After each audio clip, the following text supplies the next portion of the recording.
सुंदरबन के जंगल में एक ठग सियार रहता था। वह बहुत ही निकम्मा और कामचोर था। हमेशा इसी जुगाड़ में रहता कि कहीं कोई मुर्गा मिले जिसे मूर्ख बनाकर उसके साथ ठगी की जाए। एक दिन, अरे बंदर भाई, कल रात में मैंने आपको सपने में देखा। अरे रहने दे सियार, तू अपना सपना अपने पास रख और मुझे जाने दे। ऐसा बोलकर बंदर चला गया। धीरे धीरे सारे जानवर सियार की हरकत को जान चुके थे, इसलिए कोई भी जानवर उसकी बातों में नहीं आता था। अब सियार समझ चुका था कि इस जंगल में उसकी दाल नहीं गलने वाली, इसीलिए वह दूसरे जंगल जाने का निश्चय किया और अगले दिन सियार अपने जंगल को छोड़कर दूसरे जंगल की तरफ निकल पड़ा। दूसरी जंगल में पहुंचते ही दिन भर जंगल का जायजा लिया और शाम होते ही एक गधे को देख उसके पास गया और रुककर बोला, गधे भाई, मैं इस जंगल में नया आया हूँ और शाम भी ढल चुकी है। क्या मुझे एक रात रुकने के लिए आपके पास शरण दे सकते हो? हाँ हाँ, क्यों नहीं। अभी तो तुम इस जंगल में नए हो और हमारे लिए मेहमान हो, और मेहमान तो भगवान के सम्मान होते हैं।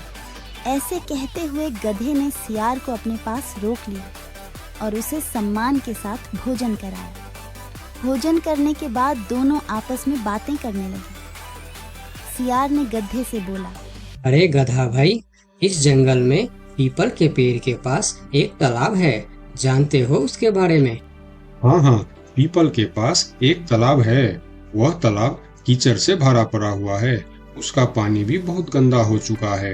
यहाँ का कोई भी जानवर उसका पानी नहीं पीता है। सियार ने अपनी आवाज को धीमा करते हुए बोला, क्या तुम जानते हो, वह सोने चांदी का तालाब है।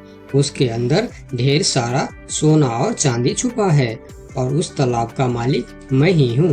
सियार का बात सुन गधे ने चौंक के बोला, ये तुम क्या बोल रहे हो सियार भाई? तालाब भी कहीं सोने और चांदी का होता है? मैं भी ऐसे ही सोच रहा था। मुझे भी इस तालाब के बारे में कोई जानकारी नहीं था, लेकिन कुछ ही दिन पहले मेरे पिताजी मरने से पहले सारे संपत्ति मेरे नाम की, उसमें यह तालाब भी है।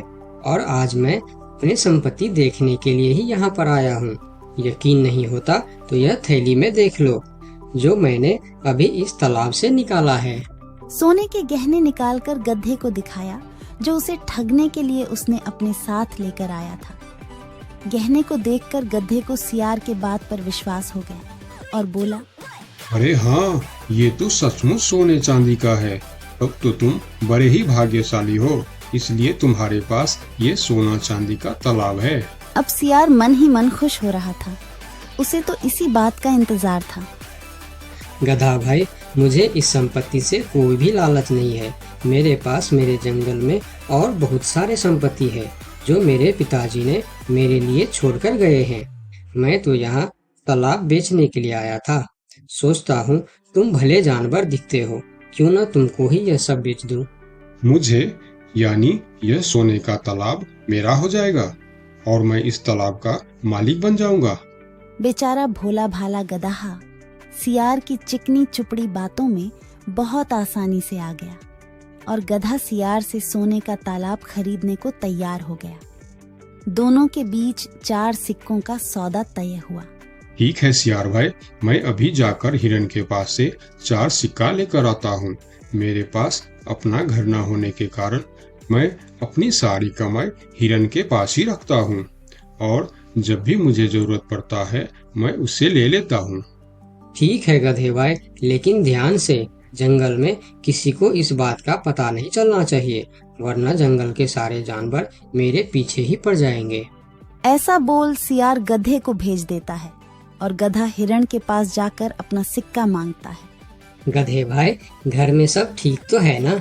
आज आपको अचानक से 4 सिक्कों का क्या जरूरत पड़ गया? अरे वह अपने जंगल में जो तालाब है ना, मैं उसे खरीद रहा हूँ। तालाब खरीद रहे हो? क्या करोगे तुम तालाब खरीद के? तालाब का तो पता नहीं, लेकिन उसमें जितना सोना चांदी है वह सब मेरा हो जाएगा। तालाब में सोना? ये तुम क्या बोल रहे हो भाई? मुझे तो कुछ भी समझ में नहीं आ रहा है। मुझे डर है कि तुम कहीं कोई परेशानी में ना आ जाओ। देखो, तुम मुझसे कुछ भी मत छुपाओ। क्या बात है, साफ साफ बताओ मुझे। हमारे जंगल में एक बहुत ही अमीर सियार आया है। ढेर सारी संपत्ति है उसके पास। और तो और हमारे जंगल में जो तालाब है ना, जिसे हम लोग गंदा नाली समझकर उसका पानी भी नहीं पीते हैं, उस तालाब में ढेर सारा सोना और चांदी है। उसने तो मुझे उस तालाब से सोने का गहना भी निकाल कर दिखाया है। उसी तालाब को मैं खरीद रहा हूँ। हम दोनों के बीच 4 सिक्कों का सौदा हुआ है। मुझे तो वह सियार मूर्ख ही मालूम पड़ता है जो इतने सस्ते में सोने का तालाब बेच रहा है। मूर्ख वो नहीं, मूर्ख तुम हो। भला तालाब भी कोई सोने चांदी का होता है?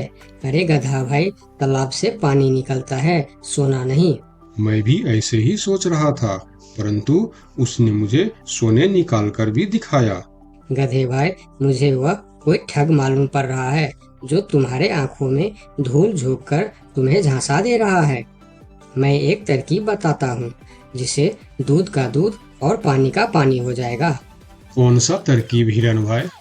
तुम ऐसा करो, उस सियार से बोलो कि मेरा हिरन भाई ने कहा है कि लिखा पढ़ी होगा तभी मैं उसे 4 सिक्का दूंगा, और अगर बिना लिखा पढ़ी से ही काम हो जाता है तो मैं सिर्फ 1 ही सिक्का दूंगा।